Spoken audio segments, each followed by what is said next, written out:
Assalamu alaikum and good evening. You are watching Humsab TV and I am Muneeb Hamid with the news. Regular dialogue between Pakistan and United States continues at all levels. Prime Minister Shahid Khaqan Abbasi. Prime Minister Shahid Khaqan Abbasi says regular dialogue between Pakistan and the United States continues at all levels. Replying to a question about Indian Army Chief's recent statement about Pakistan, the Prime Minister said India might have several objectives, but it should realize the situation along the line of control. Ruling out any prospects of war, he said both the countries should avoid escalation. There are no threats of war. It might be a political gimmick of their part. Pakistan has never indulged in unilateral actions. It always stood for dialogue, but it should be based on respect and without compromising on the core issue, Jammu and Kashmir, he further said. Over the Afghanistan issue, the Prime Minister said Pakistan has always been supportive of an Afghan-led and Afghan-owned solution. The world, including Pakistan, can only play the role of a facilitator. Federal Cabinet approves stricter penalties for Ehram-e-Ramazan violators. Federal Cabinet on Tuesday gave its assent to enhancement of punishments over violations of the Ehram-e-Ramazan ordinance, increasing penalties for violating the sanctity of the holy month and mandating the closure of cinemas and theatres during fasting hours. The Cabinet, which met with Prime Minister Shahid Khaqan Abbasi in the chair, ratified the recommendations of the Cabinet Committee for disposal of legislative cases in respective of Ehram-e-Ramazan Amendment Bill 2017, according to an official handout issued by the Prime Minister's office. The Ehram-e-Ramazan bill had been introduced in the Senate by Senator Chaudhry Tanveer Khan of the ruling Pakistan Muslim League Nawaz exactly a year ago on January 16. It sought amendments to the Ehram-e-Ramazan Ordinance 1981 that had been promulgated by former military general Ziaul Haq to provide measures to observe sanctity in Ramazan. Division harms peace in Muslim countries, says National Assembly Speaker Ayaz Sadiq. National Assembly Speaker Ayaz Sadiq has said that the Muslim world has remained a theatre of wars, violence and worries, and Muslim communities across the globe are passing through a saga of pain and persecution. War in Syria, fighting in Yemen, terrorist surge in Iraq, Afghanistan and Pakistan are the bleeding wounds of the Palestinians. Kashmiris and Rohingya Muslims are a constant reminder for us. In recent years, the Ummah has become divided and discarded more than ever, and that has not only harmed peace in our respective countries, but also hampered the growth and development of our people, Mr. Sadiq said while speaking at the 13th meeting of the General Assembly of Parliamentary Union of Islamic Countries held in Tehran, Iran on Tuesday. Election Commission of Pakistan rejects plea for fresh evidence in PTI funding case. Election Commission of Pakistan on Tuesday rejected a plea for the submission of fresh evidence in the PTI foreign funding case, including details of illegal foreign funds received by the party from Denmark and Middle East and allegedly concealed from the Supreme Court and the Election Commission of Pakistan. When a member of the ECP asked why new evidence was being submitted when the petitioner would have the opportunity to submit all the evidence once investigation started into the PTI accounts, the petitioner's senior counsel Syed Ahmed Hassan said new and damning evidence of illegal foreign funding to the PTI allegedly concealed from the ECP continued pouring in from PTI members voluntarily. Mardan minor girl assaulted before murder, claims doctor. District Nazim and local doctors have claimed that the 4-year-old girl whose body was found on Sunday evening was assaulted before her murder. District Nazim Himayatullah Mayer told that the toddler was playing outside her house in Gojargari area of the district when unidentified assailant picked her up and took her to the nearby sugarcane field where she was raped and later strangled to death. The body of the victim was found a day later on Sunday evening. Mr. Mayer said the post-mortem report suggested that the victim was raped. He said that there were marks of strangulation on her neck. He said that so far they were satisfied with police investigations. However, he said that police were trying to hide sexual assault on the victim. China urged to encourage imports from Pakistan. Pakistan has formally asked China to encourage its products, mainly the eatables, into its market to contain tighter expansion in bilateral trade and focus on future administration of China-Pakistan Economic Corridor after completion of ongoing projects. The message was given by Deputy Chairman of the Planning Commission Sartaj Aziz to Chinese Ambassador in Islamabad Yao Jing on Tuesday. According to sources, Mr. Aziz told the ambassador that China needed to facilitate Pakistani exports to its markets as only a few Pakistani products were imported by China. He said the construction of CPEC-related projects would be completed soon and the focus should now shift to its future administration, for which rules and regulations should be worked out without loss of time to avoid complications in future. Hardware side of the CPEC project is being implemented, but we also need focus on the software side that includes policies, agendas and strategies, Mr. Aziz said, adding that Pakistan's current focus was on building industrial parks. Pope Francis meets sex abuse victims in Chile. Pope Francis has met a group of victims of sexual abuse by priests in Chile. The meeting at the Vatican's mission in Santiago was strictly private, his office said, providing no further details. Earlier during his visit to Chile, the Pope felt pain and shame over the sex abuse scandal, asking the victims for forgiveness.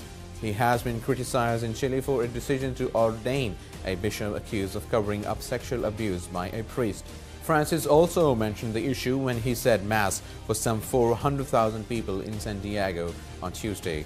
I know the pain of these cases of child abuse, and I am following how much is needed to overcome this serious and painful evil, he said. He spoke of his sympathy with victims and their families who have seen their trust in ministers of the church betrayed. Thousands of UK citizens bought bogus degrees from Exact, BBC Expose reveals. More than 3,000 UK citizens purchased fake degrees from Pakistan-based IT company Exact in 2013 and 14. The news comes just months after an in-depth investigation by Canada's national broadcaster uncovered that hundreds of people working in diverse fields across Canada possess bogus degrees issued by Exact. Among the British customers of Exact's bogus diplomas are medical professionals working for UK's National Health Service, including consultants, nurses, and ophthalmologists and physiologists. An engineer and a major defense contractor which purchased degrees for 7 of its employees, including 2 helicopter pilots, are also among the buyers.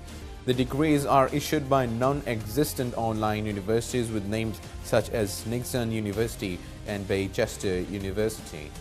United States allies meet on North Korean threat but ignore China and Russia. Allied world powers met on Tuesday for crisis talks on the North Korean nuclear missile threat, but without key player China, there seemed little chance of a breakthrough. Canada and the United States are hosting a 2-day meeting in Vancouver to bolster solidarity in the face of Kim Jong-un's regime. But neither China, the North's main ally and sole significant trade partner, nor Russia were invited for the ministerial-level talks, limiting the scope for effective new initiatives. The most important relevant parties of the Korean Peninsula issues haven't taken part in the meeting, so I do not think the meeting is legal or representative, Chinese Foreign Ministry spokesperson Lu Kang told a regular briefing. 5,000 children killed or injured in Yemen war, United Nations. War in Yemen has killed or injured more than 5,000 children and left another 400,000 severely malnourished and fighting for their lives, the UN Children's Agency said on Tuesday. UNICEF said nearly 2 million Yemeni children were out of school, a quarter of them since the conflict escalated when a Saudi-led coalition intervened in March 2015. More than 3 million children were born into the war, it said, adding they had been scared by years of violence, displacement, disease, poverty, undernutrition and lack of access to basic services. UNICEF said more than 5,000 children killed or injured in the violence amounted to an average of 5 children every day since March 2015. Bannon testifies before House Committee probing Russia campaign links. Steve Bannon faced a marathon grilling Tuesday by a congressional committee probing Donald Trump's campaign links to Russia. As it emerged, the former top aide has also been subpoenaed by the special prosecutor investigating the issue. Bannon was quizzed behind closed doors by the House of Representatives Intelligence Committee, the first time he has testified in the probe investigation whether Trump's campaign colluded with Russia in its bid to influence the 2016 U.S. elections. Japan warns over North Korean charm offensive. Japan has told an international meeting on North Korea that the world should not be blinded by Pyongyang's recent charm offensive. Foreign Minister Taro Kono's comments on Canada came as North and South Korea discussed Pyongyang's plans to participate in the Winter Olympics. The 20 foreign ministers at the Vancouver talks agreed to increase pressure on Pyongyang, but they also expressed support for the ongoing North-South discussions. North Korea has in the past 2 years rapidly advanced its nuclear and conventional weapons program despite increasing international sanctions. Its latest ballistic test on 28 November sparked a new series of fresh sanctions from the UN, which targeted petrol shipments and travel. But North Korean leader Kim Jong-un said in early January that he was open to dialogue with the South and proposed sending a delegation to the Games in Pyeongchang, South Korea next month.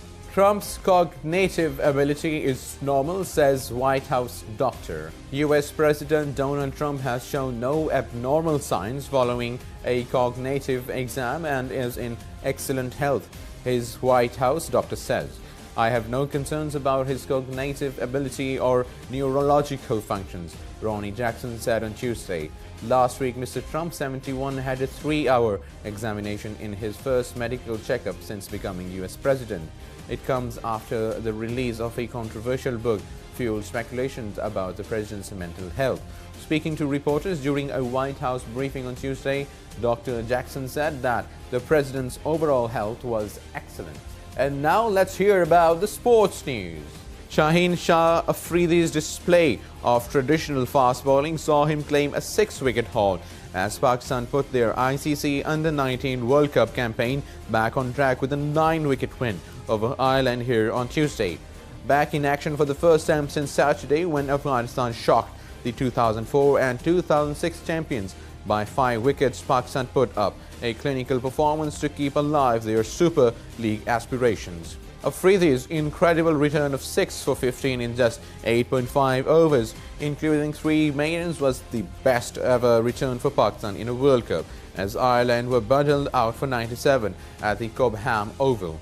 Put into bat in overcast conditions, Ireland struggled from the onset as Afridi unleashed a short ball barrage after Arshad Iqbal made the initial breakthrough. And now the weather forecast for the next 24 hours. Mainly cold and partly cloudy weather is expected in most parts of the country. However, light rain with snowfall over the hills is expected at isolated places in Malakand divisions, Kashmir and Gilgit-Baltistan. That's all for now. For more news and updates, keep watching Hums Up TV. Take care.